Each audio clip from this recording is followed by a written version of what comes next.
Welcome to Mindleapic, your haven for soothing tales that guide you gently into sleep. Tonight, we wander into ancient Rome, a city of marble temples, bustling forums, and quiet villas along the Tiber River.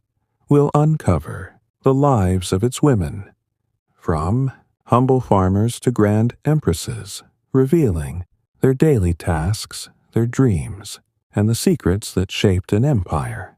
If this story calms your heart, please like the video, subscribe to Mindleapic, and leave a comment with the historical tales you would love to hear next.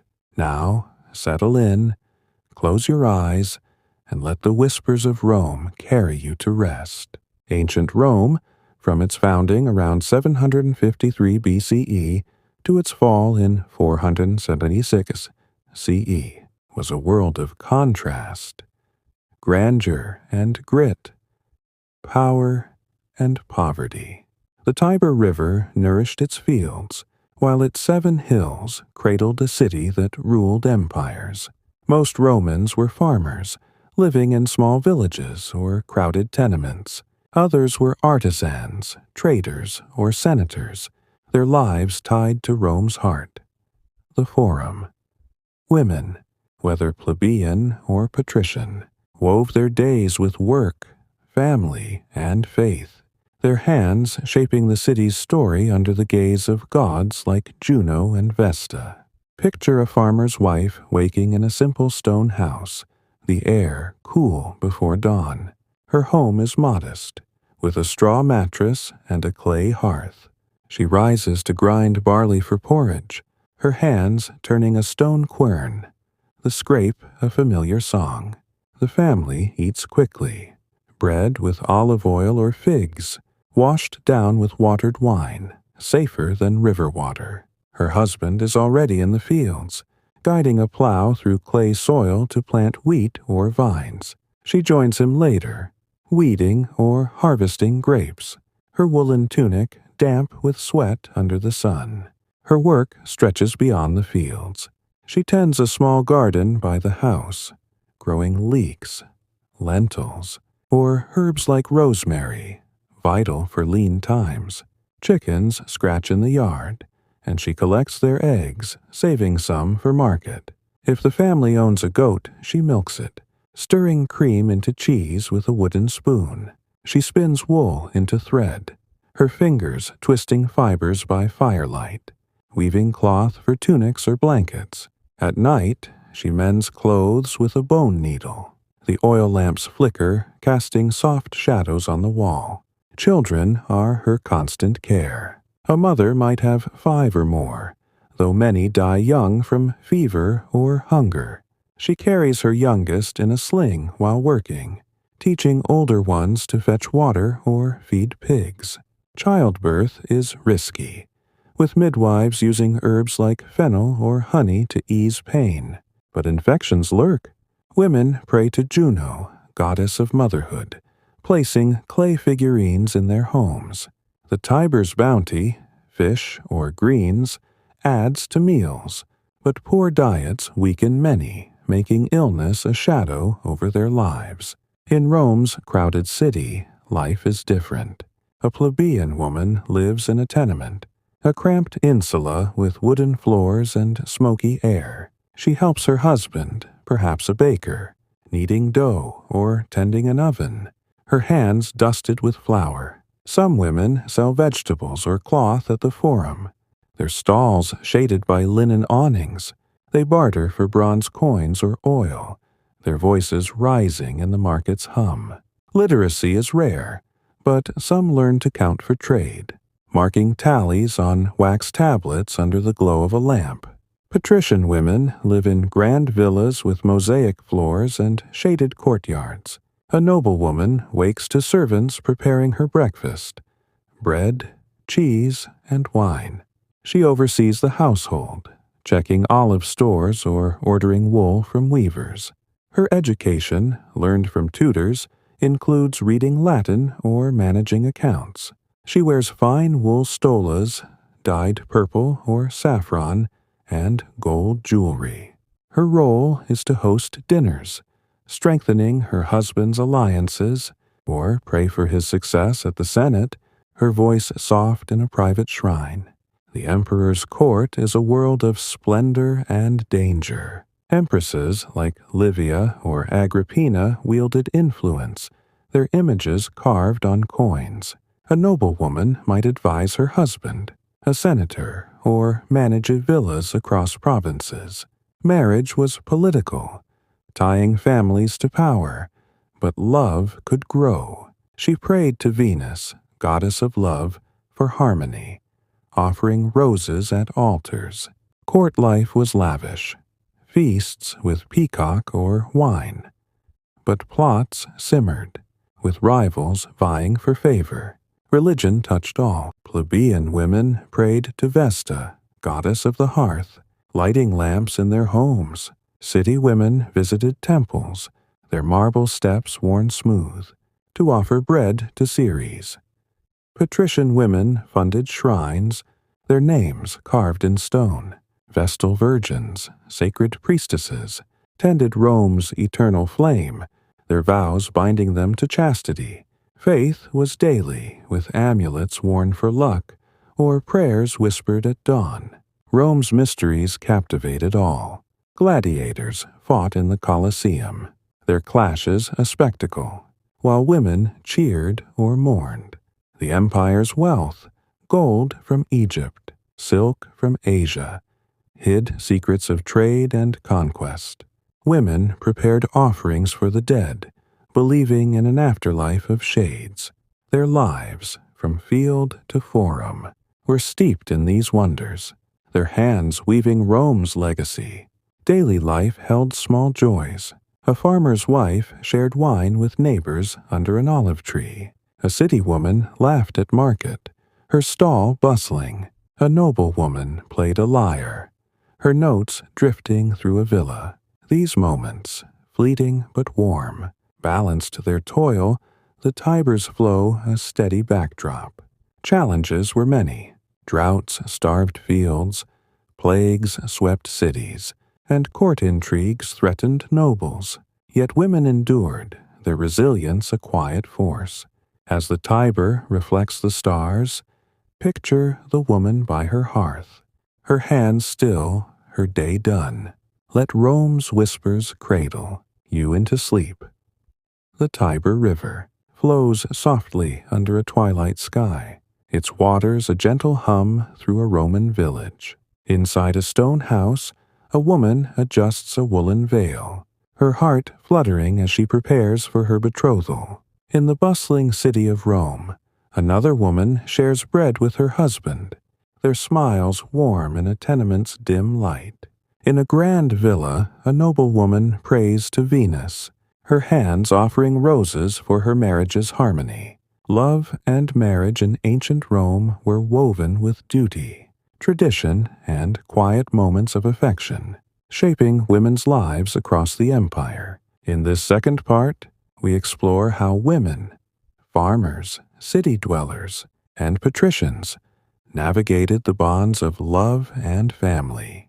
Let the soothing rhythm of their stories carry you into a peaceful sleep. In Roman villages, marriage was a practical bond, often arranged by families. A farmer's daughter married young, around 15, to a neighbor's son, perhaps a fellow field worker. The betrothal was simple, sealed with a handshake and a bronze ring, no priest needed. Parents agreed on a dowry, wool, pots, or a small plot, given by the bride's family to start the household. The wedding was modest, held at home with bread and wine shared among kin. The bride moved to her husband's stone house, her life now tied to his fields and hearth. Once married, a peasant woman worked alongside her husband. They plowed fields together, planting wheat or olives, their hands muddy under the sun. At home, she baked flatbread and stirred lentil stew, their meals simple but shared.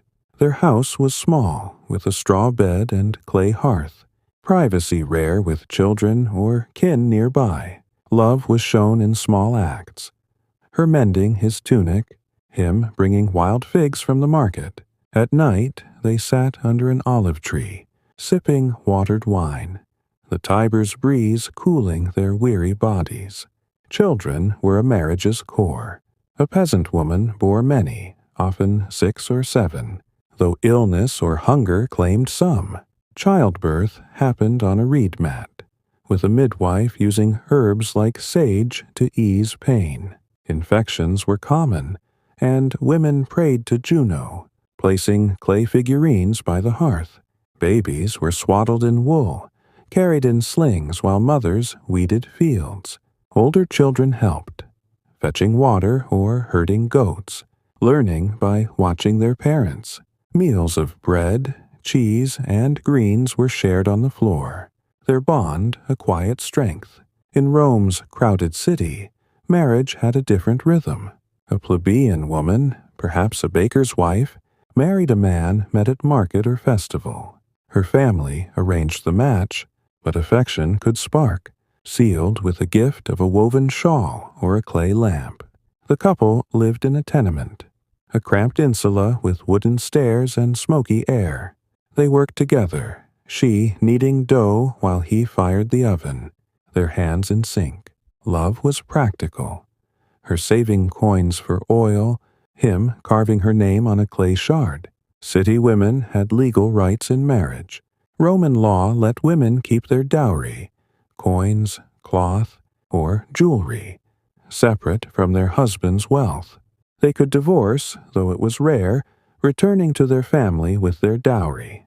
Papyrus contracts, signed with wax seals, outlined these rights, ensuring support if a husband neglected her. A plebeian woman might leave an unfaithful spouse, her voice firm in court, taking her children and goods. This independence gave her confidence, her steps steady in Rome's noisy streets. Patrician women's marriages were grand, tied to power.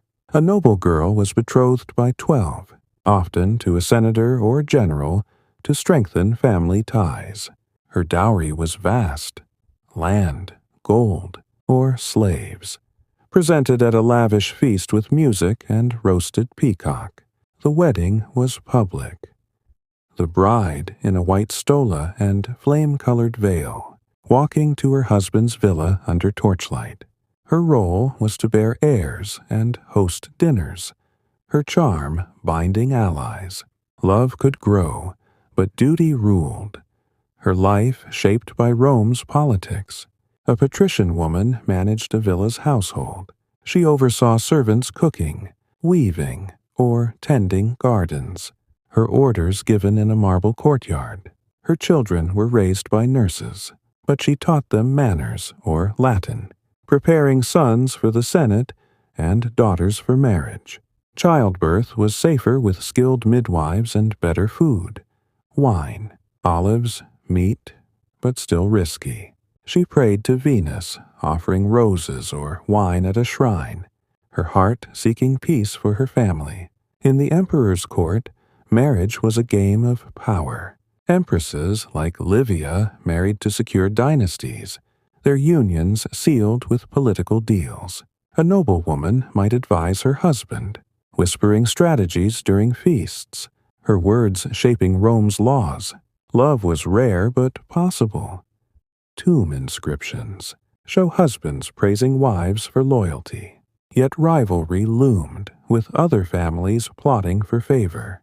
A woman prayed to Juno, her gold amulet gleaming, hoping to protect her children's future. Family life brought warmth. A peasant family shared stories by the hearth, children playing with wooden dolls. A city family ate on their tenement's roof, the Tiber's breeze soft as they laughed. A patrician family gathered in a garden, the mother reading poetry, her voice drifting.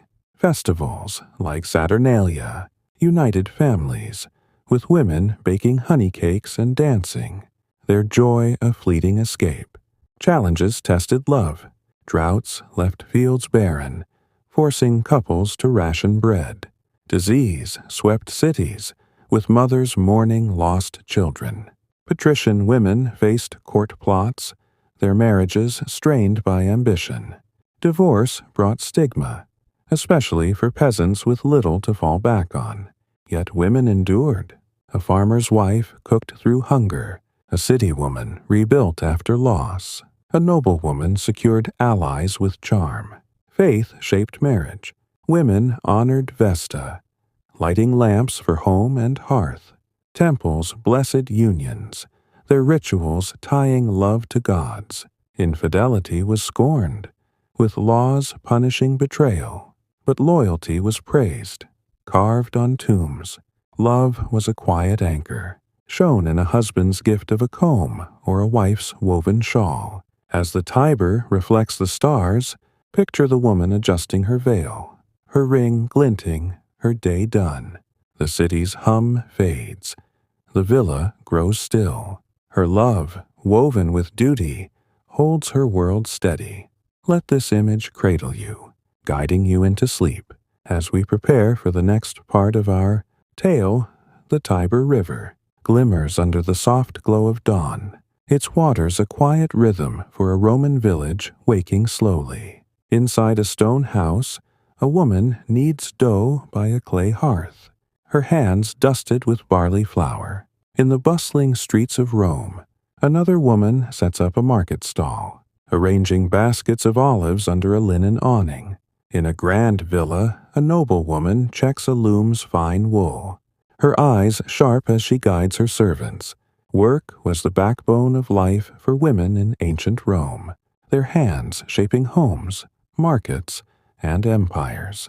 In this third part, we explore how women, farmers, city dwellers, and patricians labored through their days, their tasks weaving Rome's strength.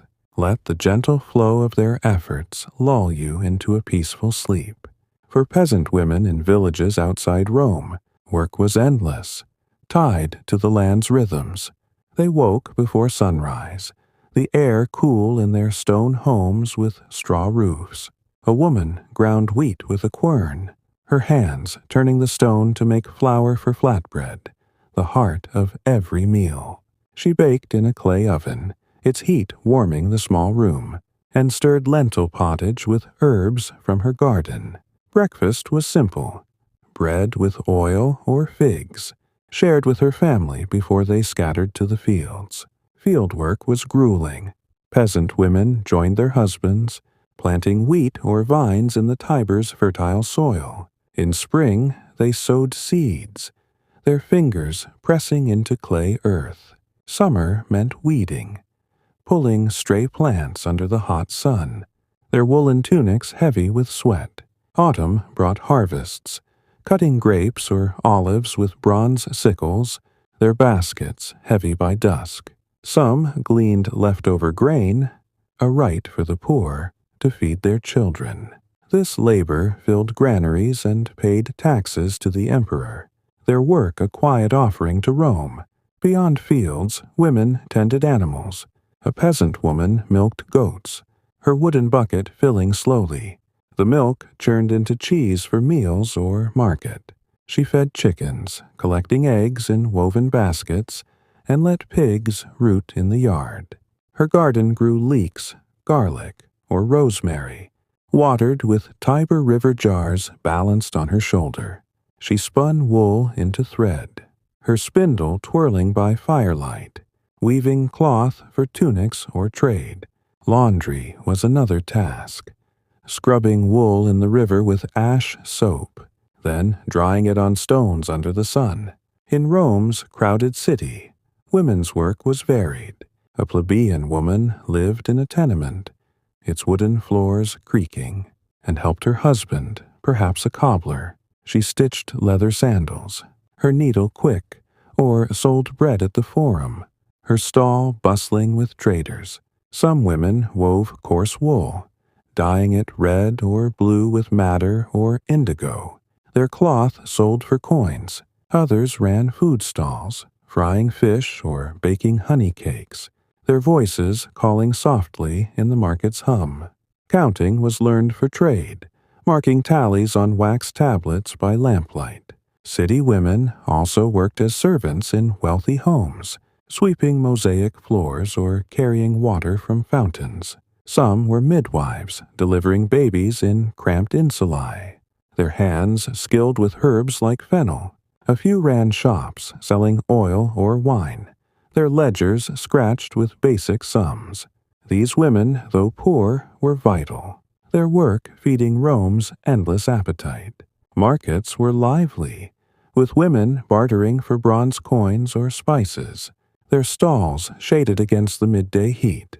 Patrician women's work was less physical, but no less demanding. They managed villas with courtyards of roses and marble fountains. A noblewoman oversaw servants, cooks roasting lamb, weavers spinning fine wool, gardeners tending vines. She checked oil jars or grain stores, ensuring her household thrived. When her husband, perhaps a senator, was away, she ran estates across provinces, collecting taxes in wheat or wine. Her decisions, written on wax tablets, were sealed with a ring, her authority unquestioned. Some noble women served as priestesses, tending to Vesta's eternal flame or leading rituals for Ceres. They wore white stolas, their hair braided under veils, and offered wine or cakes at altars. Their work, blending faith and status, included managing temple lands, their orders carved on stone. Women like Livia, an empress, oversaw grand projects, temples or aqueducts, their names etched in Rome's legacy. Their labor, though privileged, carried the weight of empire. Work followed the seasons. Spring planting kept peasant women in fields, summer weeding under blazing sun. Autumn harvests filled baskets, while winter was for spinning wool by the hearth. City women thrived in summer markets, their stalls busy but slowed in winter, mending nets or baking. Noble women planned festival feasts like Saturnalia, their villas alive with music and honeyed wine. Each season demanded effort, learned through years of sun and soil. Tools were simple but essential. Peasant women used bronze sickles, clay jars, and stone querns, their surfaces worn smooth. City women had scales for trade or bone needles for sewing. Noble women used wax tablets and reed pens, their seals marking power. These tools, passed from mother to daughter, tied women to their tasks, their hands steady with purpose. Health shaped their work.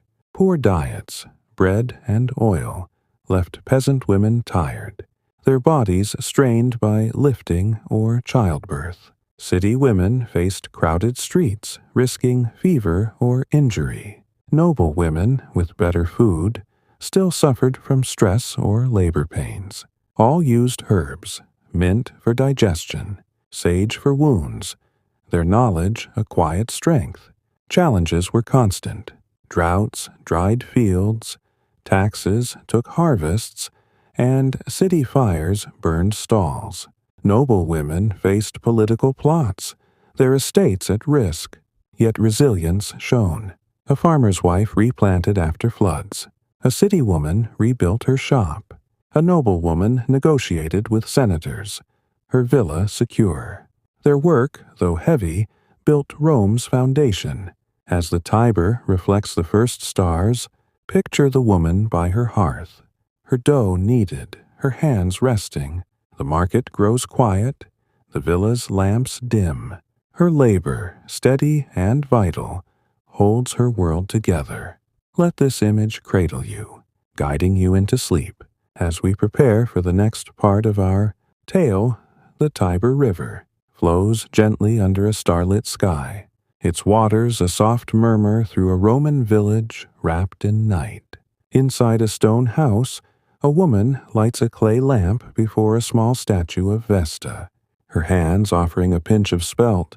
In Rome's bustling forum, another woman walks to a temple, her woolen shawl swaying as she carries a rose for Juno. In a grand villa, a noblewoman kneels at a marble shrine, whispering prayers for her family's safety. Religion was the soul of ancient Rome, guiding women through rituals, festivals, and quiet moments of faith. In this fourth part, we explore how women, farmers, city dwellers, and patricians wove devotion into their lives, seeking favor from gods like Vesta and Ceres. Let the gentle cadence of their worship soothe you into a peaceful sleep. For peasant women, religion was a quiet anchor in their hard lives. Each morning they prayed to Vesta, goddess of the hearth, lighting a lamp in their stone homes. A small shrine, a clay shelf by the hearth, held figurines of household gods, Lares and Penates, or Juno, protector of mothers. A woman offered spelt or oil, asking for a good harvest or her child's health. These acts, simple but heartfelt, tied her to the divine. Her whispers soft as the Tiber's flow. At night she lit another lamp, its flicker casting shadows on the statue. Her prayers a lullaby for her sleeping family. Village life revolved around shared rituals. Women gathered at a local shrine, a stone altar by an olive grove, to pray for rain or safety. They brought wildflowers or bread, their offerings piled under the sun. Festivals, like Cerealia for the grain goddess Ceres, united them.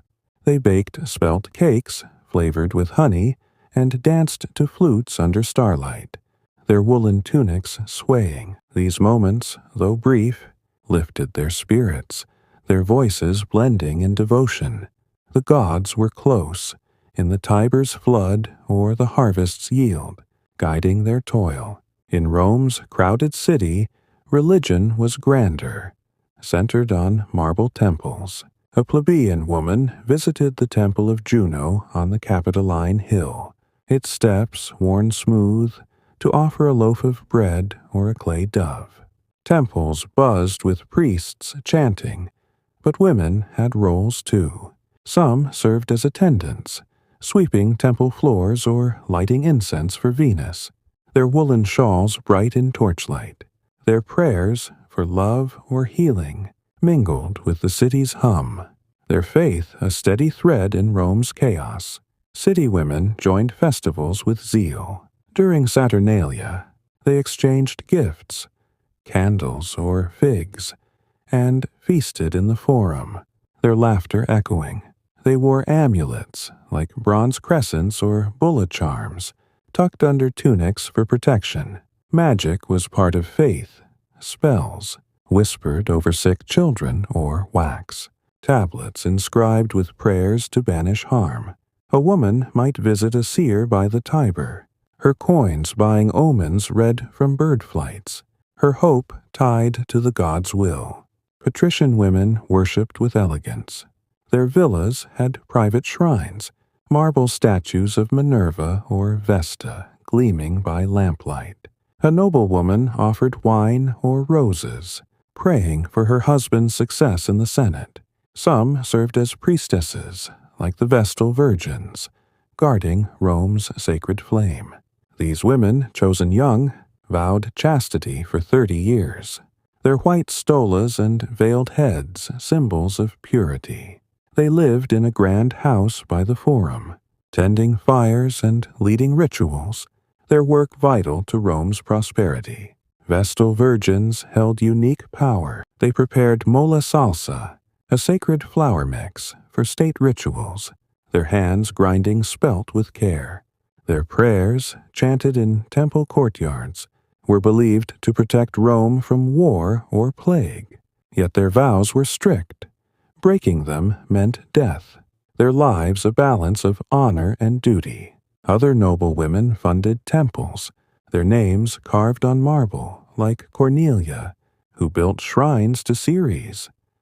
Their wealth ensured divine favor, their legacy enduring in stone. The afterlife was a shared belief. Romans imagined a shadowy underworld, where souls lingered unless honored. Women prepared offerings for the dead, bread, wine, or roses, left at tombs during festivals like parentalia. Peasant women buried kin with simple clay pots, while patricians built grand mausoleums, their walls painted with family scenes. Women chanted laments, their voices soft by torchlight, trusting the gods judged souls fairly in the underworld. Faith brought challenges. Temples demanded offerings, straining peasant budgets. A woman might give her last loaf, hoping for Juno's blessing. Priests, mostly men, held power, and women's roles, though respected, were limited. Foreign cults, like Isis worship from Egypt, sparked suspicion, yet women embraced them, drawn to their promise of rebirth. Faith gave strength. A farmer's wife prayed through drought. A city woman offered roses during plague. A noblewoman funded a shrine to secure her son's future. Daily rituals grounded women. A peasant woman swept her shrine at dawn, her lamp glowing softly. A city woman paused at a temple, her bread offering small but sincere. A noblewoman read prayers in her garden, her voice steady. Festivals, like Lupercalia, brought women together, running with goat hides for fertility. Their laughter a rare joy. Seasons shaped worship. Spring planting sparked prayers for Ceres. Autumn harvests brought spelt offerings. Winter evenings were for hearth prayers. Summer festivals for dances under stars. These cycles, tied to the Tiber, made faith a living rhythm, as constant as breath. As the night deepens, picture the woman by her Vesta statue, her lamp lit, her prayer fading into silence. The temple's torches dim, the villa's shrine grows still. Her faith, quiet but strong, holds her world steady. Let this image cradle you, guiding you into sleep, as we prepare for the next part of our tale.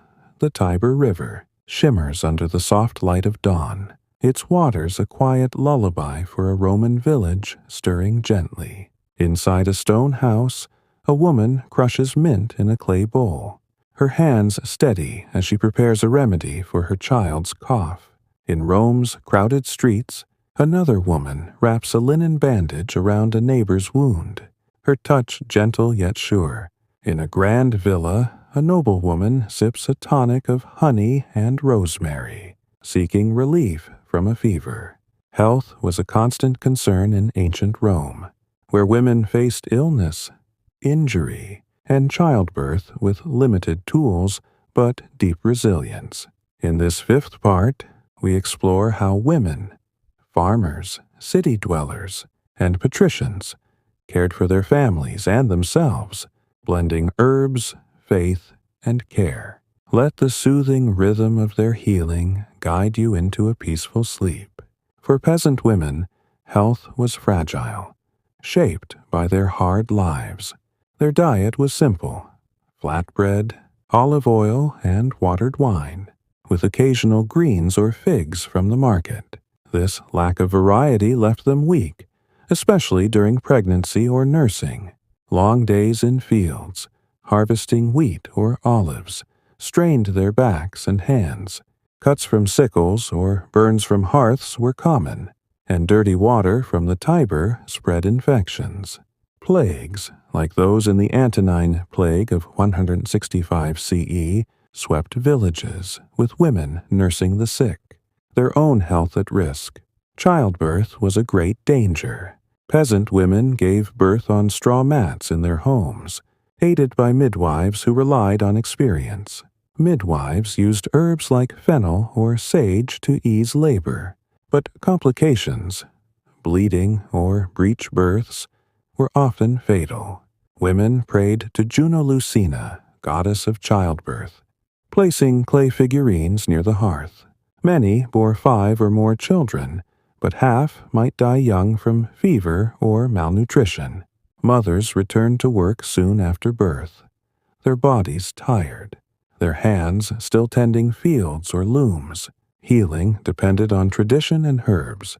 Peasant women grew mint, garlic, or chamomile in small gardens, using them for remedies passed down by mothers.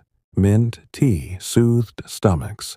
Garlic poultices fought infections, and honey healed burns. A woman might tie a sprig of rosemary to a child's wrist, believing it warded off illness. Village healers. Often older women were respected, mixing salves or chanting prayers over the sick. These women risked blame if cures failed, their knowledge a mix of skill and faith. In Rome's bustling city, health challenges grew with crowds. Tenements, with poor air and shared wells, spread fevers or dysentery. Plebeian women, as caregivers, faced these risks while tending families. Their diets were slightly better: fish, lentils, or bread from the forum, but still lacked balance. They worked long hours, weaving or selling at markets, their feet sore from cobblestones. Some could afford apothecaries, who sold costly remedies like myrrh for pain or opium for sleep, but most relied on home cures, using natron to clean wounds.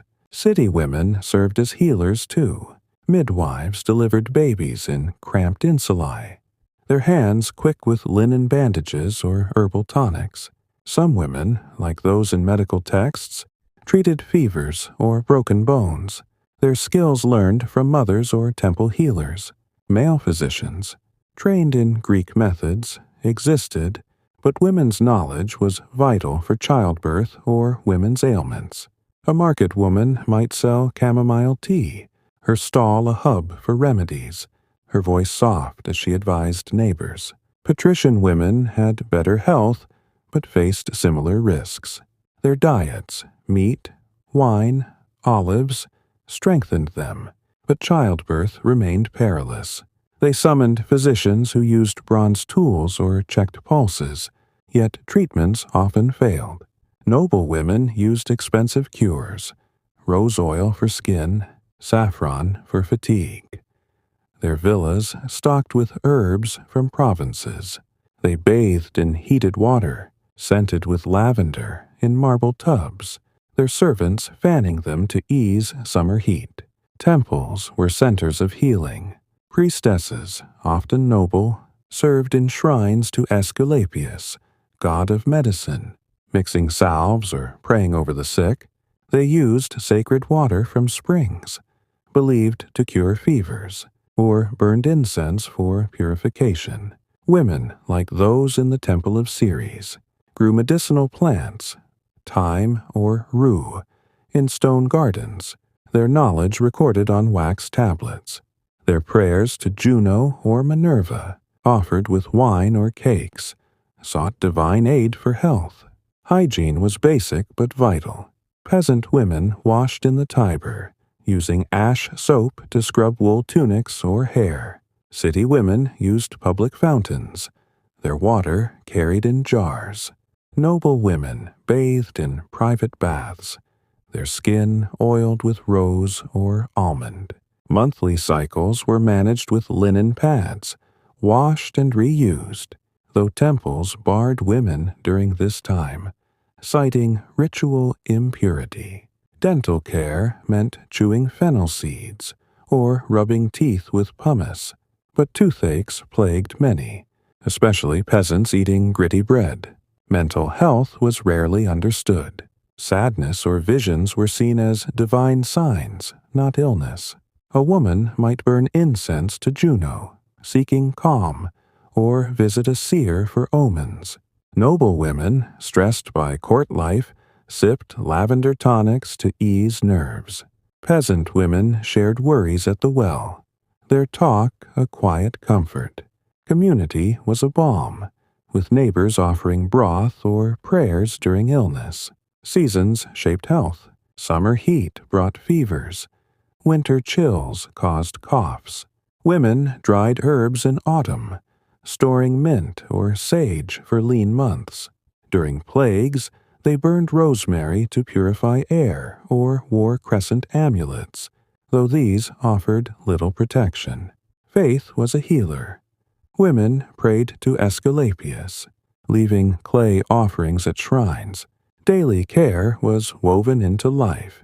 A peasant woman stirred a mint remedy by firelight, her child asleep nearby. A city woman bandaged a wound at her stall, her hands steady. A noblewoman sipped a tonic in her garden, roses blooming softly. These acts, small but vital, kept families alive. Challenges were many. Disease spread fast with no true cures. Childbirth claimed lives, leaving families broken. Healers faced suspicion if remedies failed. Yet women endured. A farmer's wife worked through fever. A city healer tended plague victims. A noblewoman funded temple cures. Their care, rooted in love, shone bright. As the night settles, picture the woman by her clay bowl, her remedy ready, her hands resting. The city's hum fades, the villa's lamps dim. Her healing, quiet but strong, holds her world together. Let this image cradle you, carrying you into sleep as we prepare for the next part of our tale. The Tiber River flows softly under a moonlit sky. Its waters a gentle hum through a Roman village, bathed in night. Inside a stone house, a woman shows her daughter how to spin wool, her hands guiding the spindle's twirl by firelight. In Rome's bustling forum, another woman teaches her apprentice to tally olive sales, her fingers marking a wax tablet. In a grand villa, a noblewoman reads Latin poetry on a wax scroll, her voice soft in a mosaic-lined room. Education in ancient Rome was rarely formal for women, but knowledge was shared through hands, words, and quiet lessons. In this sixth part, we explore how women, farmers, city dwellers, and patricians gained skills and wisdom in a world of limited schooling. Let the soothing rhythm of their learning lull you into a peaceful sleep. For peasant women, education was practical, rooted in survival. From childhood, girls learned by watching their mothers. At 6, a girl carried water from the Tiber, her clay jar balanced, mimicking her mother's steps. By 10, she kneaded dough for flatbread, her hands learning the clay oven's heat. She was taught to plant lentils, milk goats, or weave wool, each task a lesson passed without books. Mother showed her daughter how to mix mint for a fever, or sew tunics with a bone needle, her voice soft as she explained. These skills, honed by repetition, kept families fed and clothed. Literacy was rare among peasants. Wax tablets and styluses were costly, reserved for scribes or merchants. Temples taught that women needed faith and work, not letters. Yet some learned basic counting to trade eggs or cloth at market, using pebbles or finger marks. Storytelling was their classroom. By the hearth, a woman told tales of Romulus or Juno, her words weaving lessons of duty or courage. Children listened, their eyes heavy, learning the gods' names or the season's rhythm. These stories, passed through generations, were a peasant girl's history, rich with meaning. In Rome's crowded city, education was more varied. Plebeian women in artisan families learned trades from their kin. A baker's wife taught her daughter to knead dough, shaping loaves for market. A weaver's daughter learned to dye wool red with madder, her hands stained but skilled. At the forum, women mastered bargaining, counting bronze coins or weighing oil with scales. Some learned to mark simple Latin words, like names or numbers, on wax tablets for trade records. These skills, gained through work, gave city women pride, their hands quick in the market's hum.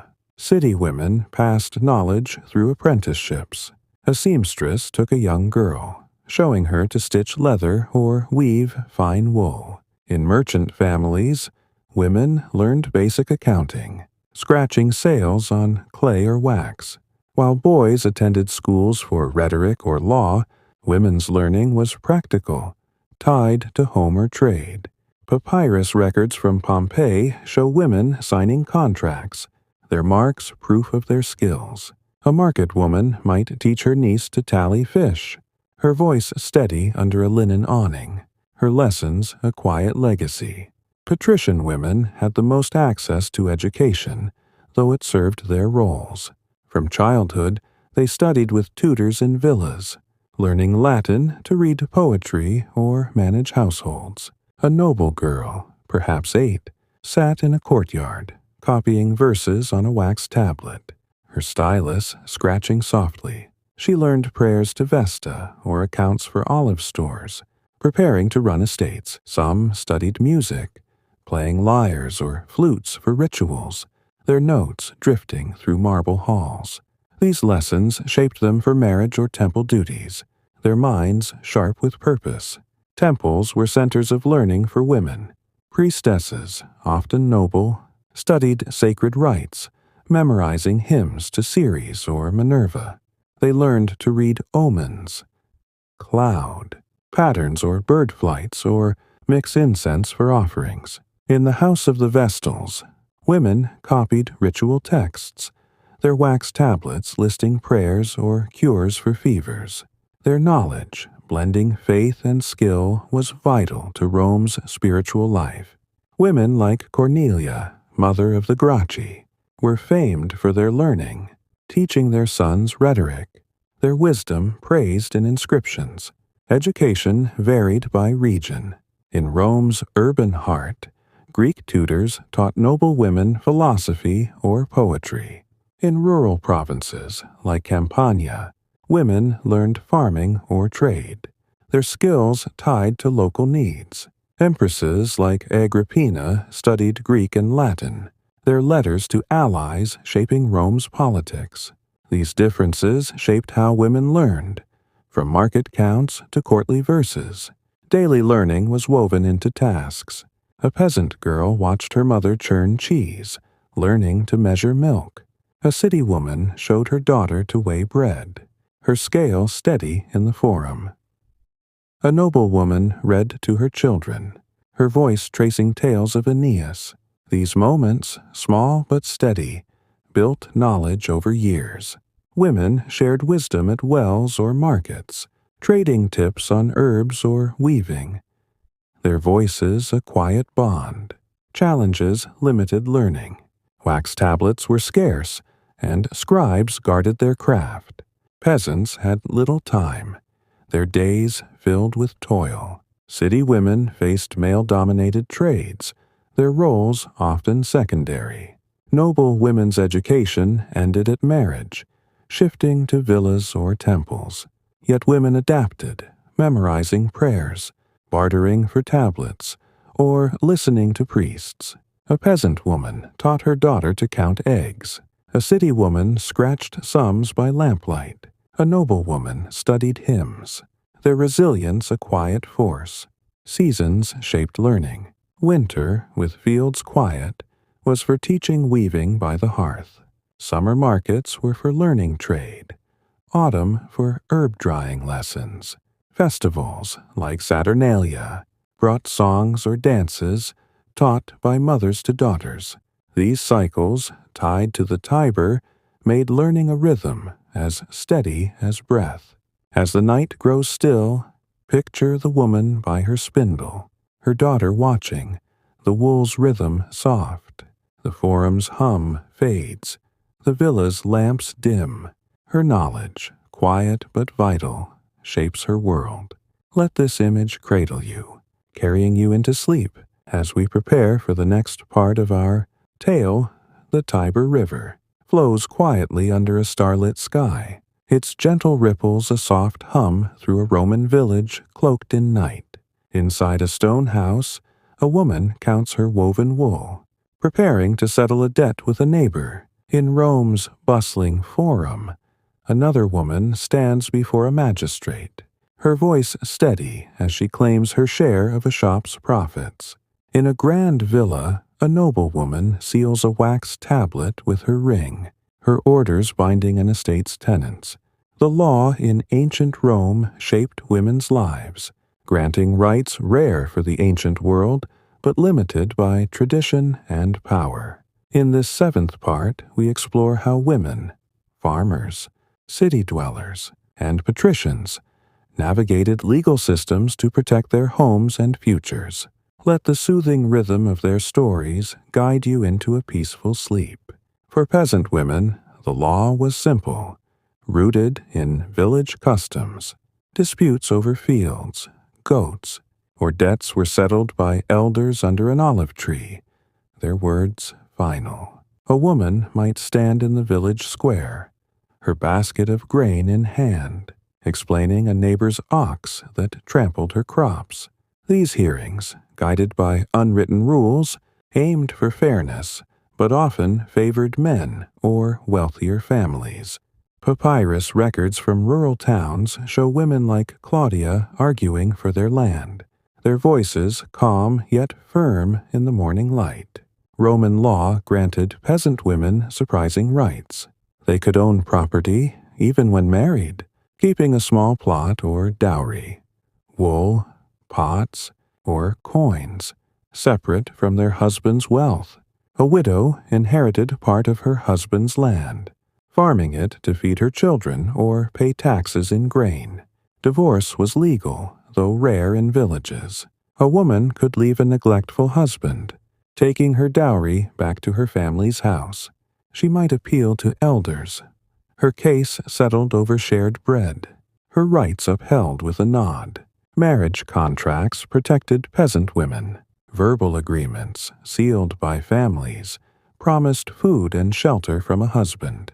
If he failed, a woman could demand support, like a share of wheat, through village hearings. Taxes were a burden, paid in grain or cloth, and women bartered eggs or tunics to meet them. These laws gave them leverage. Though poverty limited their choices, their hands busy weaving or planting to survive. In Rome's crowded city, the law was formal, written on wax tablets or stone. Plebeian women traded in the forum, selling bread or oil, and could sue for unpaid debts in courts. A baker's wife might demand coins from a cheating merchant, her case heard by a magistrate in a stone basilica. Roman law recognized women as legal persons, able to sign contracts or own shops. Widows, especially, thrived, running stalls or workshops, their names marked on clay ledgers, like Flavia, who owned a wine shop in Ostia. City women faced trade rules. Guilds of bakers or weavers set prices, and women joined, though men led. They negotiated, bartering for better terms or sharing stalls to save costs. A market woman might scratch her mark on a contract, her profits feeding her family. Courts were busy, with women claiming rights to land or goods, their voices rising above the forum's hum. Papyrus records show women winning cases, their dowries or shops protected by law. Patrician women wielded law with power. They inherited estates, villas, vineyards, or slaves, protected by Roman codes. A noble widow, like Cornelia, managed lands, collecting taxes in wine or grain. She signed contracts on wax tablets, her seal a mark of authority. Marriage contracts were detailed, listing her dowry, gold, land, or jewelry, ensuring her wealth if widowed. She could act as guardian for her sons, ruling estates until they came of age. Her orders obeyed by tenants. Royal women, like empresses, shaped law itself. Livia, wife of Augustus, influenced decrees, granting land to temples or rights to allies. Her word, backed by imperial power, was law, yet court rivalries threatened. Other families schemed for her wealth or sons. Claims. She navigated these with letters, sealed in wax, her alliances strong. Papyrus texts show empresses like Agrippina securing laws for their children, their names carved on public statues. Temples had legal roles. Priestesses, like Vestal virgins, managed sacred lands, settling disputes among workers or allocating spelt for rituals. Their decisions, written on tablets, were final. Women appealed to oracles, asking gods to judge cases, like a stolen cloak or a broken deal. A woman might offer roses at a temple, her prayer for justice whispered by torchlight. The gods' will a final word. Laws varied by region. In Rome's heart, urban courts were strict, with scribes recording cases. In provinces like Gaul, local customs gave women more trade rights.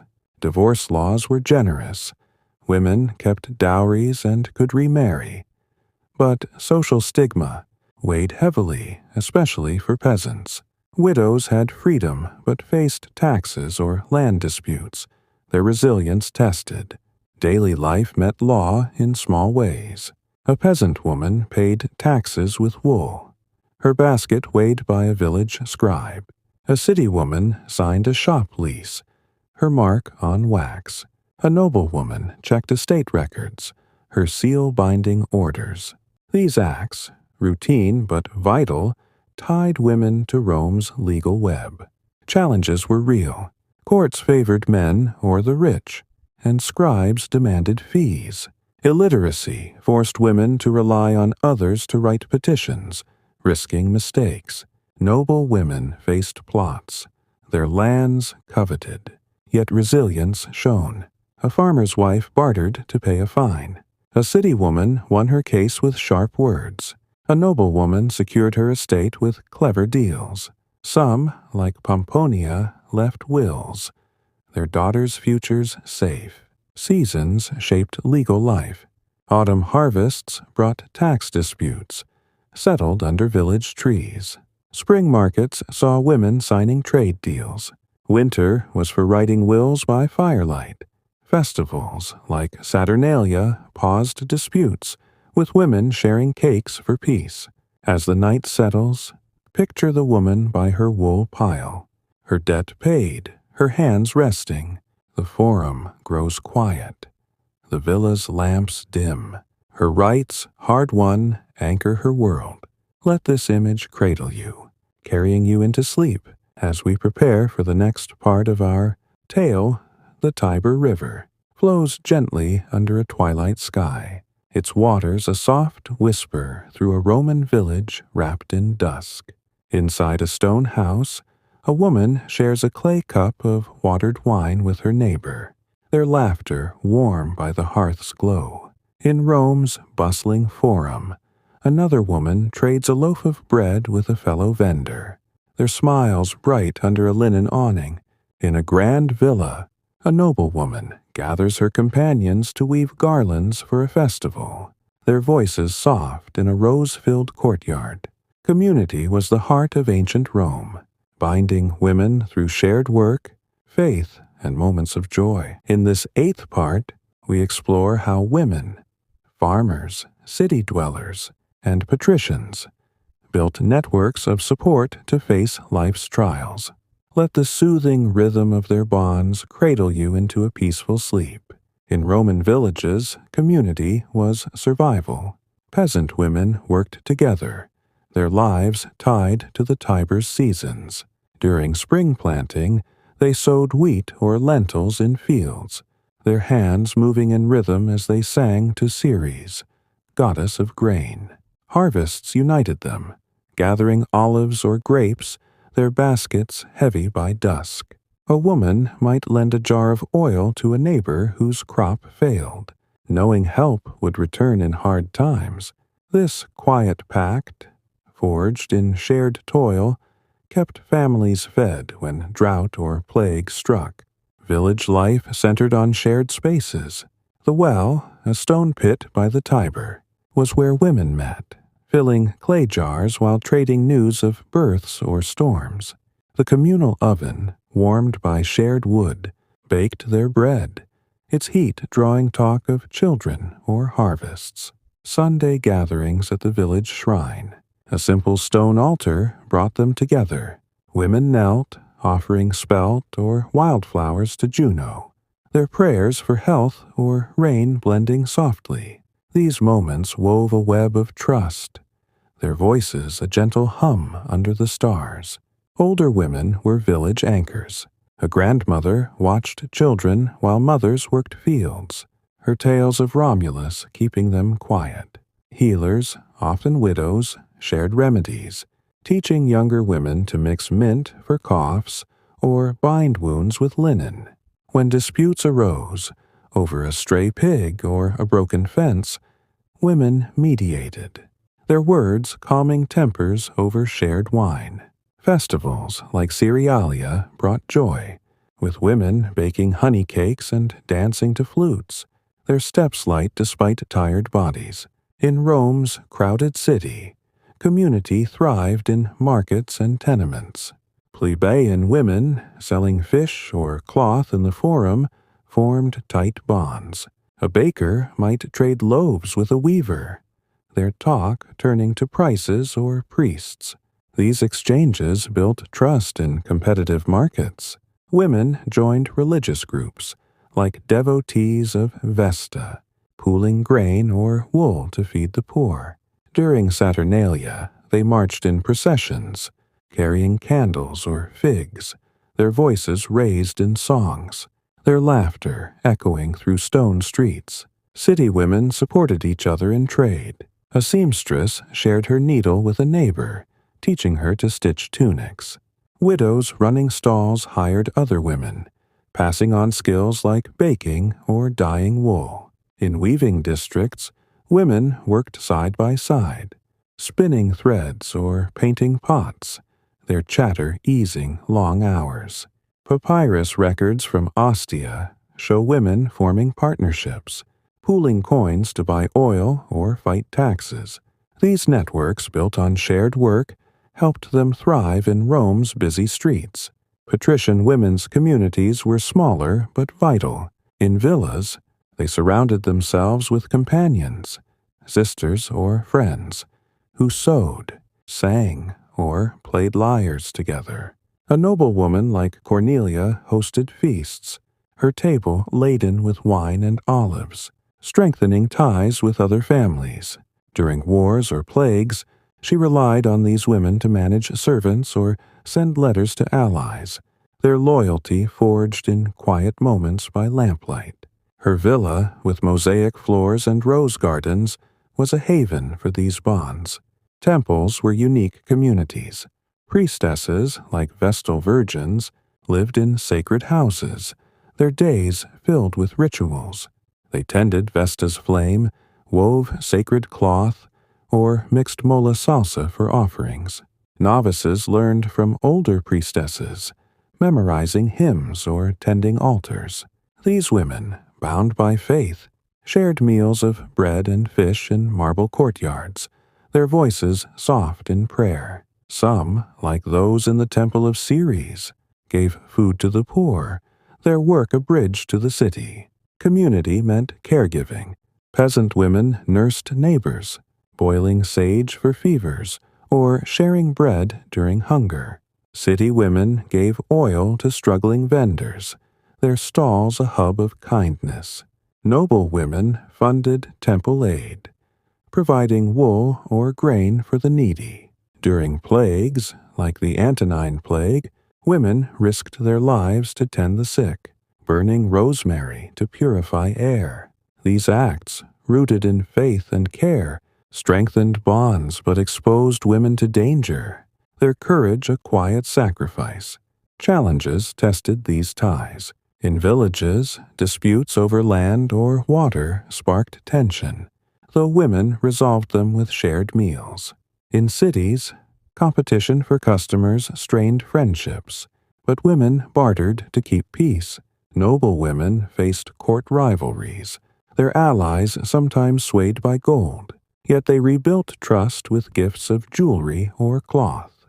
Temples demanded offerings, stretching budgets, but women gave what they could, their faith uniting them. Seasons shaped community life. Spring planting brought village women to fields, their songs rising. Autumn harvests meant shared feasts under olive trees. Winter evenings saw women spinning wool together, their spindles clicking by firelight. In cities, summer markets buzzed with trade, while winter slowed, giving time for prayer groups. Noble women hosted Saturnalia feasts, their villas glowing with candles and laughter. Resilience defined their bonds. Peasant women rebuilt after floods, sharing tools to mend houses. City women rallied after market fires, pooling coins to restart stalls. Noble women sheltered allies during wars, their villas safe havens. Some, like those in Pompey's records, left tales of shared strength, their names etched in community memory. As the night grows still, picture the woman by her neighbor's hearth, her wine shared, her laughter soft. The forum's hum fades, the villa's feast ends. These communities, woven from small acts, hold strong. Let their warmth wrap you, carrying you into sleep as we prepare for the next part of our tale. The Tiber River flows softly under a blanket of stars, its gentle ripples a quiet hum through a Roman village cloaked in night. Inside a stone house, a widow weaves wool by firelight, her hands steady as she prepares cloth for market. In Rome's bustling forum, another widow arranges her stall, counting jars of olive oil under a linen awning. In a grand villa, a noblewoman, now alone, seals a wax tablet with her ring, managing her late husband's lands. Widowhood in ancient Rome brought loss and opportunity, granting women freedom to shape their paths. In this ninth part, we explore how widows, farmers, city dwellers, and patricians faced their new lives with courage and skill. Let the soothing rhythm of their independence cradle you into a peaceful sleep. For peasant women, widowhood was a heavy burden, but a chance to lead. A husband's death, often from fever or field work, left a woman to manage alone. She took up his plow, guiding oxen through the Tiber's muddy fields to plant wheat. Her stone house, once shared, was now hers, its clay hearth and straw bed her domain. She harvested olives or grapes, her hands calloused, to feed her children and pay taxes in grain. Papyrus records from rural towns show widows like Flavia farming their husband's plot, their labor ensuring survival. Roman law favored widows. A peasant woman inherited a share of her husband's land, called her portion, which she worked until her sons were grown or she remarried. She paid taxes in wool or barley, bartering extra cloth at market to cover costs. Divorce was rare, but widowhood gave freedom to refuse new marriages, letting her live alone, her house a small stronghold. Some widows faced a widow's tax, a fee to keep their land, paid with a basket of lentils or a goat. This right to property gave her power, her choices her own. Village communities supported widows. Neighbors shared bread or oil when harvests were lean, their hands passing jars over stone walls. Women met at the well, offering to watch a widow's children while she weeded fields. Older women, wise healers, taught her to mix chamomile for sleep or bind wounds with linen. Yet many widows remarried for security, joining a new household, though some stayed independent, their strength forged in solitude by the Tiber's flow. In Rome's crowded city, widowhood opened new paths. A craftsman's widow might inherit his shop, selling bread or sandals in the forum. She set up her stall at dawn, her voice calling traders, her scales weighing oil or fish. Roman law let widows own property or businesses, their names marked on wax tablets. Records from Pompeii show women like Eumachia running cloth shops, their profits feeding families.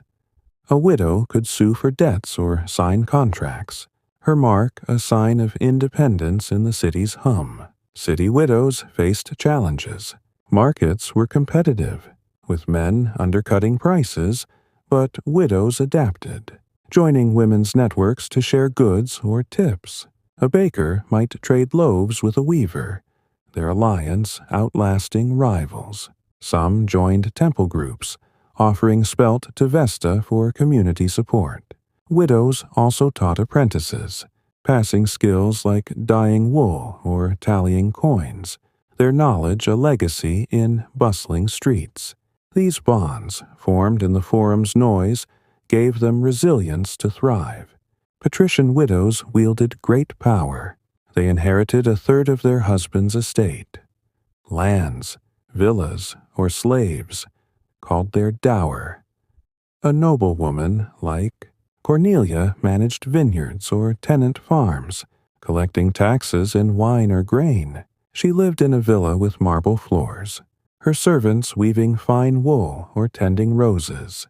Papyrus records show women like Lollia running estates across provinces, their decisions binding. Yet remarriage loomed, as families sought her wealth for new alliances. Some resisted, like Agrippina, who ruled as regent for her son, her authority etched in stone. Royal widows held immense influence but faced dangers. Empresses like Livia, widowed by Augustus, shaped Rome's laws, their decrees on wax tablets guiding the empire. They faced court plots, with rivals eyeing their wealth or sons' thrones. Some entered temples as priestesses, dedicating gold to Ceres, their vows shielding them from forced marriages. Their lives, though grand, balanced power and peril. Their letters sealed with imperial rings. Temples offered widows' roles. Priestesses, often noble, managed sacred lands, settling disputes or allocating grain for rituals. They lived in stone houses by the forum, their days filled with prayers or incense. Some widows funded shrines, their gifts of wine or marble earning divine favor. These acts, blending faith and authority, gave them purpose, their voices echoing in temple halls. Daily life for widows was duty and freedom. A peasant widow milked goats at dawn, her children trailing her to the fields. A city widow opened her stall, weighing oil or bread, her ledger scratched with tallies. A noble widow oversaw servants, her wax tablet sealed by lamplight. These tasks, once shared, were now hers, their rhythm a quiet strength. Challenges were many. Taxes drained widows' stores, forcing clever bartering. City widows faced cheating traders, yet fought in courts. Noble widows navigated court schemes, their lands coveted. Temples demanded offerings, stretching budgets, yet widows endured. A farmer's wife replanted after floods. A city woman rebuilt her stall after fire. A noblewoman secured her son's future with alliances. Seasons shaped their lives. Spring planting kept peasant widows in fields. Autumn harvests filled their baskets. Winter was for weaving by firelight. Teaching children. Festivals, like Saturnalia, united widows. Their dances a moment of joy. These cycles, tied to the Tiber, gave their days rhythm, their resilience steady. As the night deepens, picture the widow by her loom, her wool woven, her hands resting. The forum grows quiet, the villa still. Her independence, hard-earned, holds her world steady. Let this image cradle you, carrying you into sleep as we prepare for the next part of our tale. The Tiber River glimmers under a velvet sky, its waters whispering secrets through a Roman village cloaked in night. Inside a stone house, a woman ties a crescent amulet to her child's wrist, murmuring a prayer to Juno for protection. In Rome's bustling forum, another woman offers a clay dove at a temple, her eyes fixed on a statue of Minerva. In a grand villa, a noblewoman gazes at a painted tomb wall, her thoughts on the afterlife's shadows. Beliefs in ancient Rome were woven with gods, magic, and the promise of eternity, shaping women's lives with awe and wonder. In this 10th part, we explore how women, farmers, city dwellers, and patricians embraced the mysteries of their world, from spells to sacred rites. Let the gentle cadence of their faith lull you into a peaceful sleep. For peasant women, mysteries were part of daily life. They saw gods everywhere, Jupiter in thunder, Vesta in the hearth's flame, Neptune in the Tiber's flow. Each morning, a woman prayed at a clay shrine in her home, a small figure of Lares or Juno on a stone shelf. She offered spelt or a drop of oil, asking for health or a bountiful harvest. These acts, simple but sacred, tied her to the divine, her whispers soft as the fire's crackle. At night, she lit a lamp, its glow casting shadows on the statue, her prayers a quiet shield against harm. The afterlife loomed large. Romans believed in a shadowy underworld, where souls wandered unless honored. Peasant women prepared simple burials, wrapping loved ones in wool for graves by the Tiber.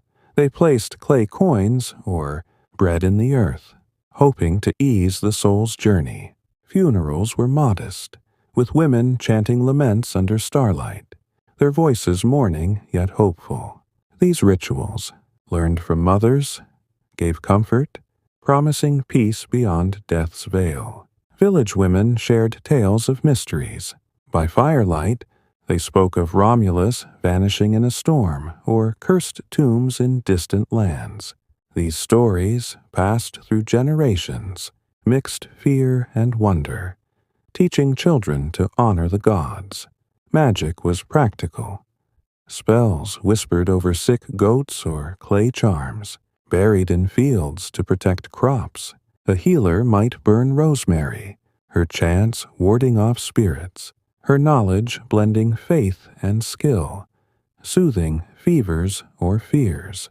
In Rome's crowded city, beliefs were grander, centered on marble temples.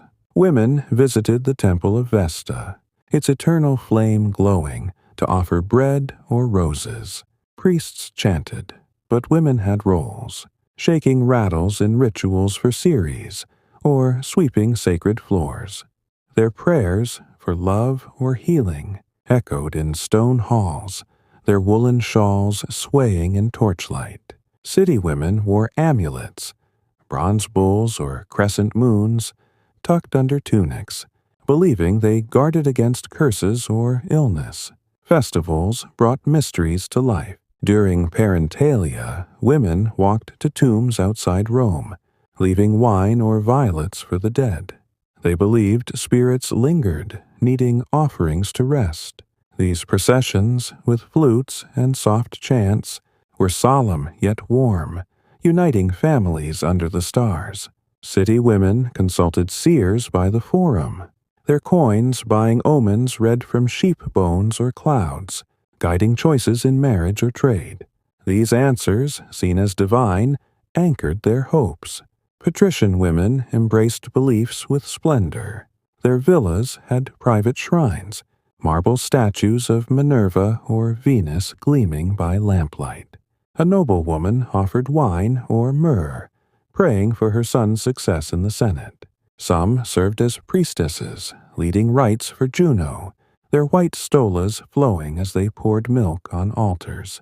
Their wealth funded tomb paintings, showing them feasting in the afterlife, their images eternal. Women like Livia had mausoleums built, their walls carved with prayers, a testament to their faith. The afterlife was a noblewoman's focus. She commissioned wax tablets with spells from Greek oracles, guiding souls past underworld dangers. Her servants placed bread or oil in her tomb, ensuring comfort beyond death. Some studied these rites, learning Latin prayers, their knowledge blending devotion and power. Their tombs, in Rome's necropolis, were mysteries, sealed to protect souls from thieves or curses. Temples were hubs of mystical knowledge. Vestal virgins guarded secrets, like the sacred flames rituals or the meaning of star patterns. They mixed potions for offerings, using myrrh or rose, believed to please the gods. Some women, like those in the temple of Isis, wrote charms on tablets, their words preserving ancient magic. These roles gave influence, their names carved on marble beside divine images.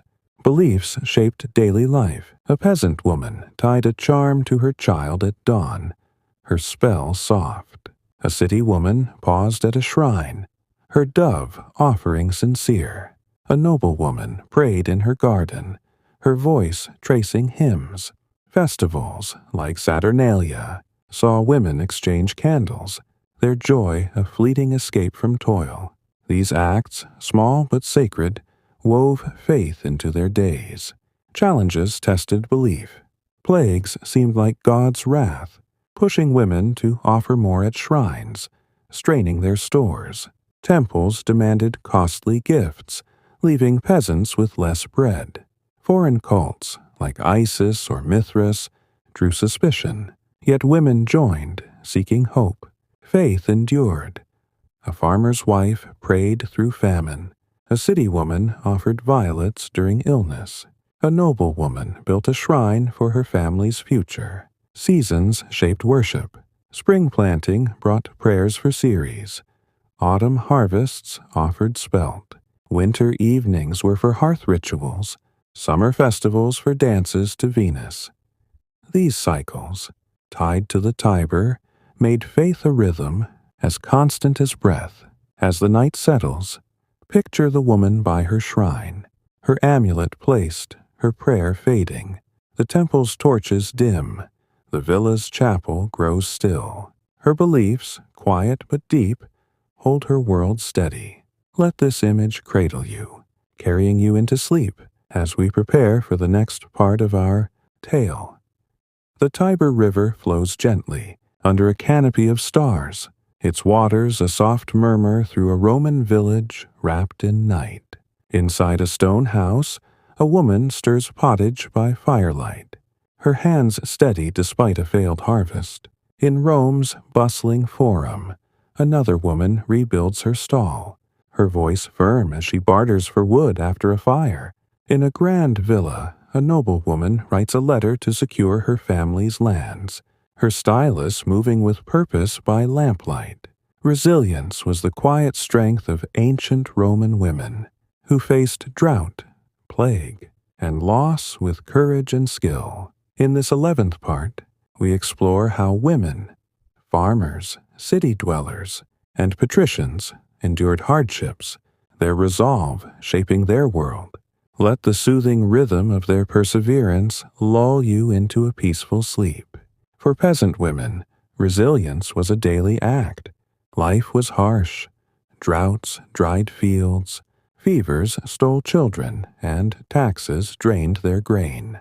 A woman woke to find her wheat withered, yet she gleaned wild herbs, mixing them into broth to feed her family. The Antonine Plague, striking around 165 CE, swept villages, but women nursed the sick, boiling mint or binding wounds with wool.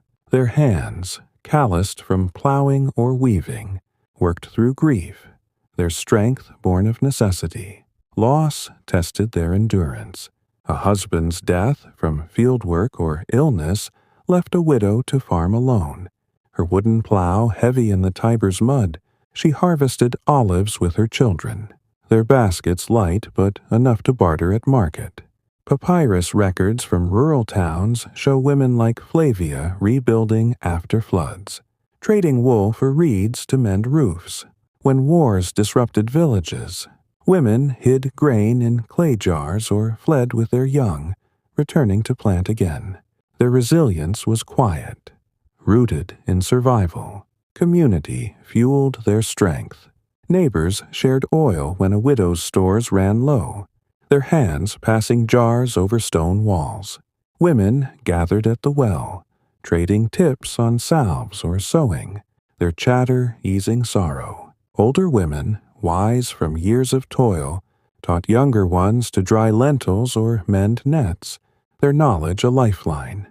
Festivals like Cerealia offered relief, with women dancing under starlight. their laughter a brief escape from hardship. In Rome's crowded city, resilience shone in trade and survival. A plebeian woman, perhaps a baker's wife, lost her stall to fire, yet rebuilt with borrowed wood, her loaves baking again by dawn.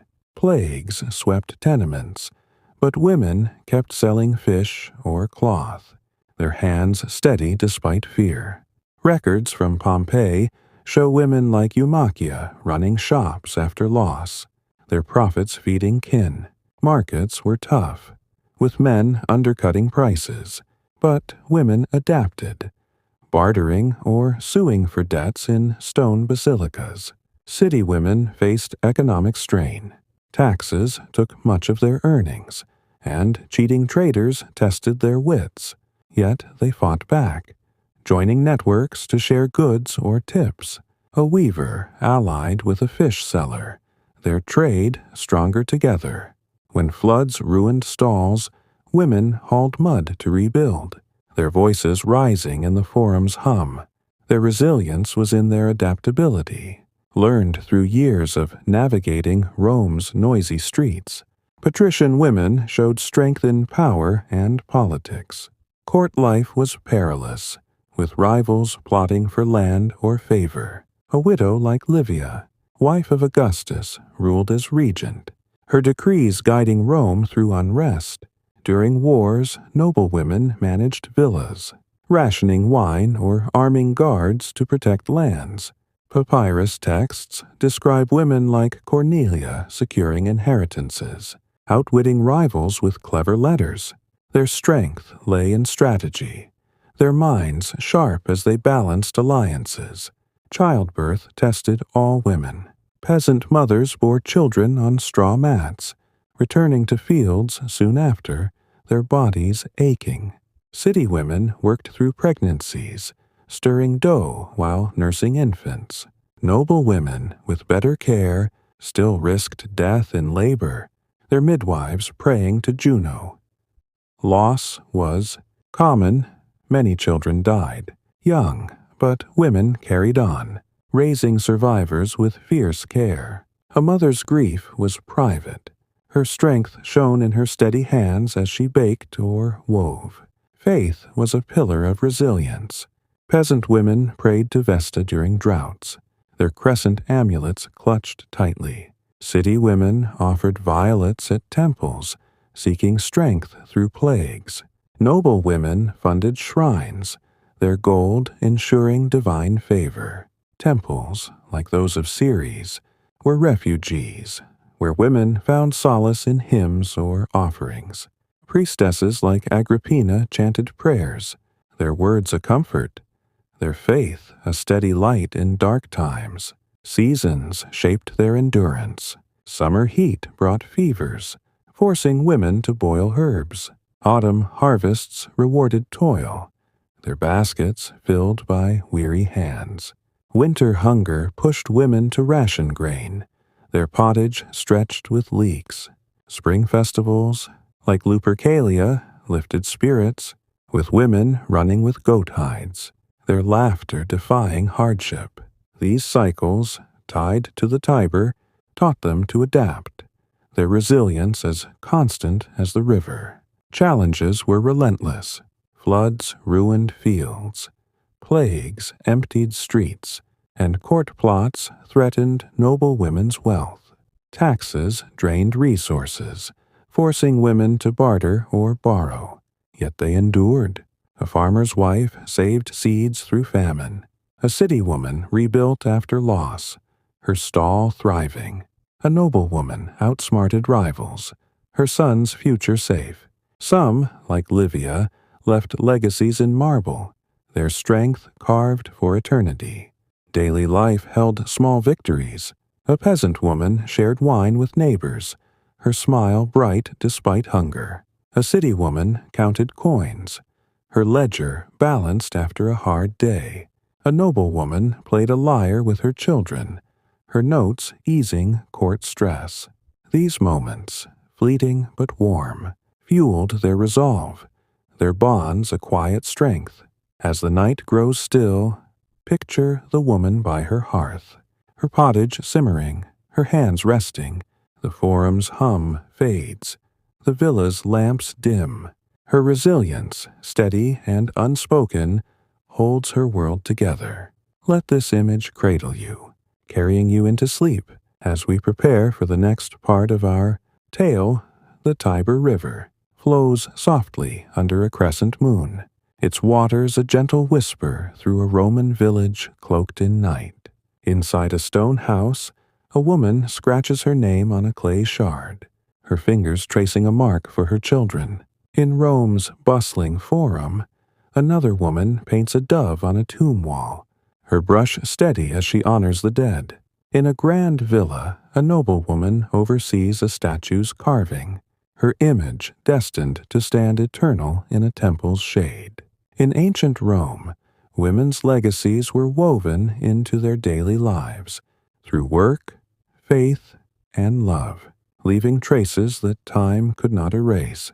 In this 12th part, we explore how women, farmers, city dwellers, and patricians crafted memories that endured in stories, stone, and spirit. Let the soothing rhythm of their legacies lull you into a peaceful sleep. For peasant women, legacy was simple but lasting. Their lives were etched in the tasks that sustained their families. A mother taught her daughter to knead bread, her hands guiding the dough, passing the rhythm of survival. She wove wool, her loom's steady click teaching patience. The cloth traded to feed her kin. These skills, shared without words, ensured her children could face the Tiber's seasons. Her name might not be carved in stone, but her recipes for pottage or remedies for fevers lived on in her daughters' hands.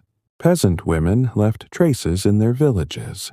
A healer, mixing mint for coughs, shared her cures at the well, her wisdom remembered by neighbors. When she died, her clay amulets, crescents or bulls, were buried with her, tokens of her faith.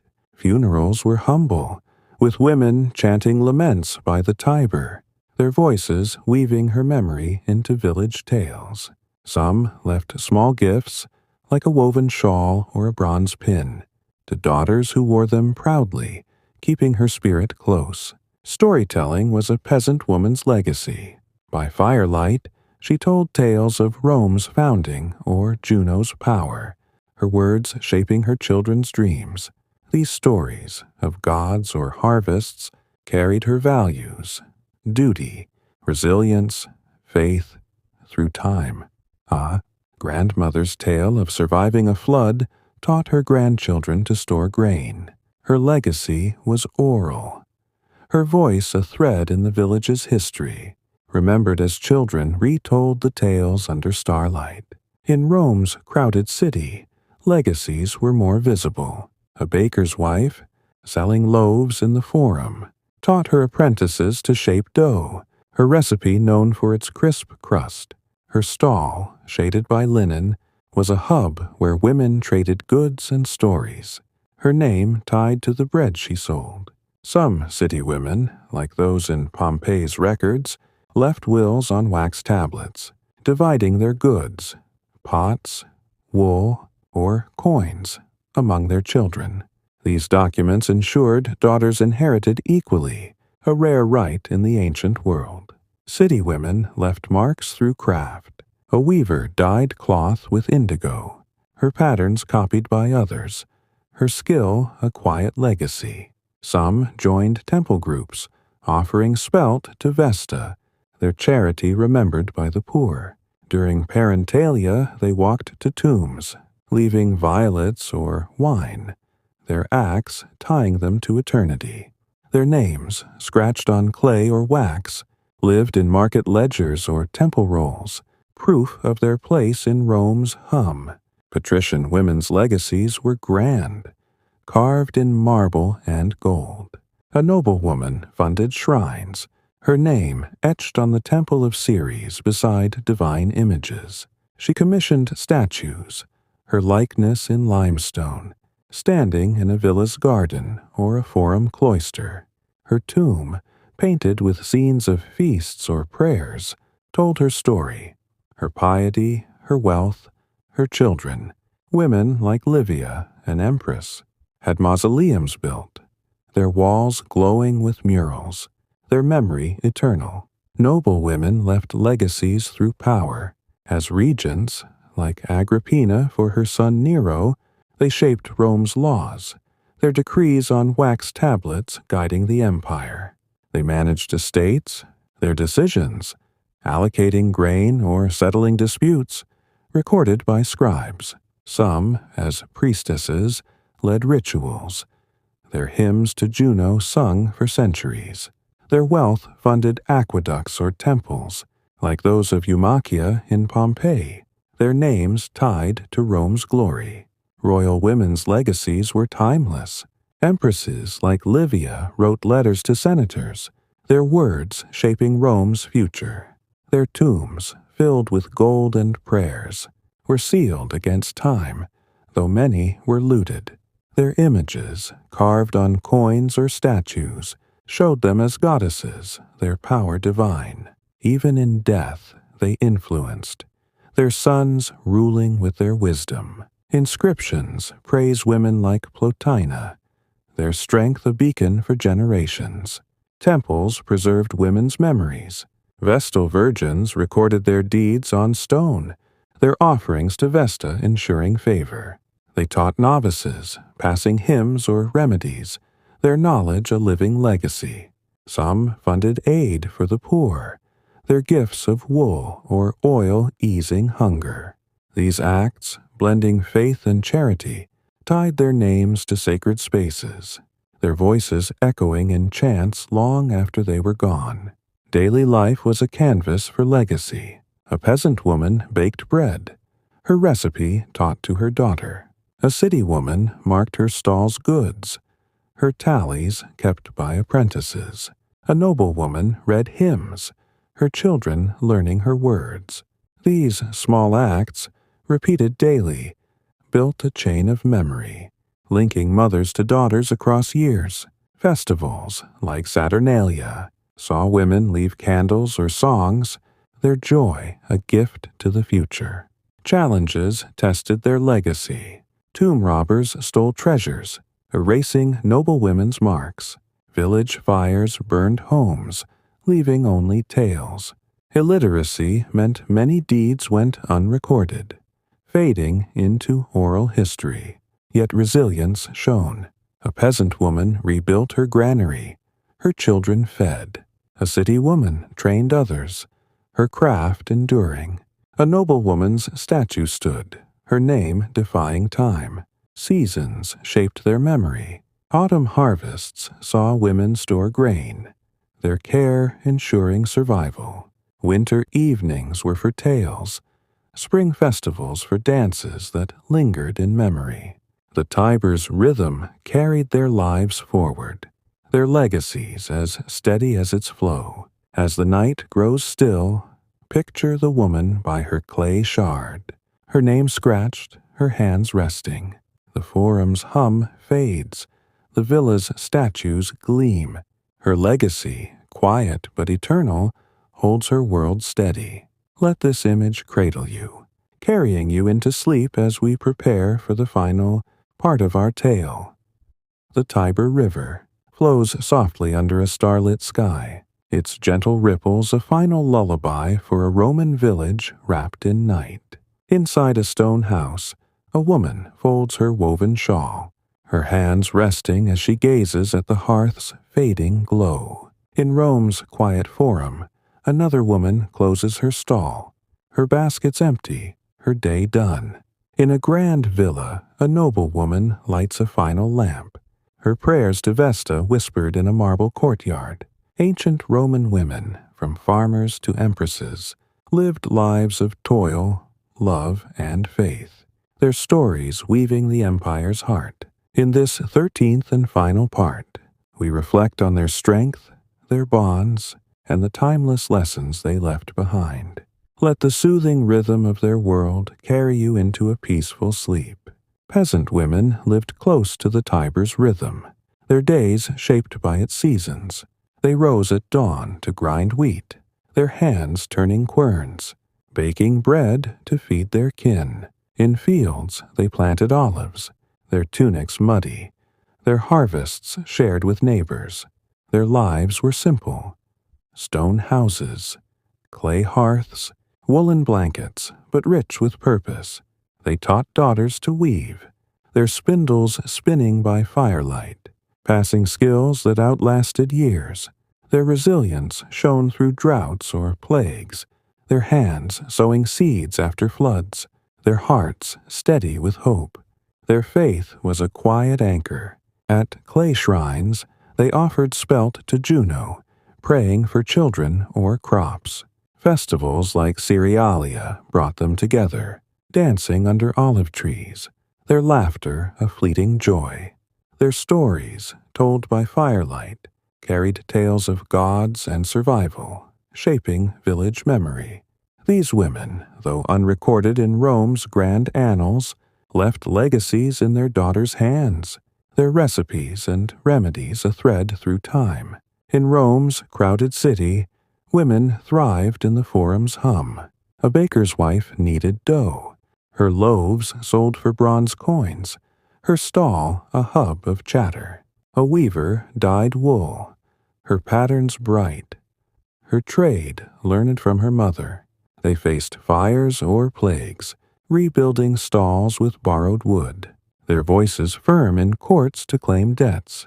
Community bound them, sharing bread, trading tips, or praying to Vesta in temple groups. Their names, scratched on wax tablets, lived in market ledgers, their work feeding Rome's heart. City women's lives were practical but vibrant. They bartered in bustling streets, their scales weighing oil or fish. Widows ran shops, their independence hard-won, their profits raising children. During Saturnalia, they exchanged candles, their songs echoing through tenements. Their resilience was in their adaptability, learning sums, fighting for rights, or tending the sick with mint salves. Their legacy was in the apprentices they trained, their skills woven into Rome's daily pulse. Patrician women moved in a world of marble and power. Their villas, with mosaic floors and rose gardens, were centers of influence. They managed estates, their wax tablets sealed with gold rings, directing servants or tenants. As priestesses, they led rituals, their hymns to Ceres sung in torchlit temples. Their wealth built shrines or aqueducts, their names carved in stone. Women like Livia shaped empires, their letters guiding laws, their strength outlasting plots. Their tombs, painted with scenes of feasts, promised eternity. Royal women like Agrippina left grand legacies. Their images on coins or statues declared their power, their words swaying senators. They faced court rivalries, their sons' futures at stake, yet stood firm, their decrees binding. Their faith in Venus or Juno, offered with wine or gold, sought divine favor. Their lives, though perilous, were Rome's backbone, their wisdom guiding dynasties. Their stories, carved in marble, inspired awe, their names eternal. Temples tied all women together. Peasant women knelt at village altars. City women swept Vesta's floors. Noble women funded sacred halls. Vestal virgins guarded Rome's flame, their vows a sacred trust. Women offered roses or spelt, their prayers for health or peace uniting them.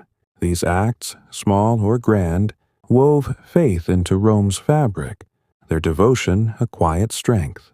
Daily life was their canvas. A peasant woman milked goats, her children trailing her to fields. A city woman counted coins, her stall bustling. A noble woman read poetry, her voice soft in a garden. These moments, repeated daily, built lives of meaning. Challenges, floods, plagues, or plots, tested them, but they endured. A farmer's wife replanted, a city woman rebuilt, a noble woman outwitted rivals. Their resilience, faith, and love left marks in clay, stone, and memory. Seasons framed their lives. Spring planting brought hope. Autumn harvests filled baskets. Winter evenings were for spinning wool. Summer festivals for dances to series. The Tiber's flow carried their stories, their legacies as steady as its current. From humble hearths to marble villas, women shaped Rome, their hands, voices, and hearts its foundation. Reflecting on their lives, we see lessons of strength. Peasant women showed endurance, working through loss. City women taught adaptability, thriving in chaos. Noble women proved wisdom, navigating power. Their bonds, sharing bread, praying together, teaching daughters, held communities strong. Their faith, in gods or family, gave hope. Their legacies, in stories or statues, remind us of resilience, a light in Rome's shadows. As the Tiber reflects the stars, picture the woman by her hearth, her shawl folded, her lamp dim. The forum grows silent, the villa still. Her life, woven with love and toil, echoes through time. Let this final image cradle you, carrying you into sleep as our tale ends. Thank you for joining Mindleapic on this journey through Rome's secrets. If these stories soothed you, please like, subscribe, and comment with the eras you'd love to explore next. Good night, and may Rome's whispers guide your dreams. The Tiber's gentle flow fades into the night, its waters carrying the echoes of Roman women, their toil, their love, their enduring strength. The village hearth dims, the forum's hum quiets, and the villa's lamps grow still. Thank you for drifting through ancient Rome with Mindleapic. If these soothing tales of emperors and empires calmed your heart, please give this video a thumbs up. Subscribe to Mindleapic for more relaxing history stories, and leave a comment with the era you'd like us to explore next. Let the whispers of Rome's women cradle you into a restful sleep. Good night, and we'll meet again in the next tale.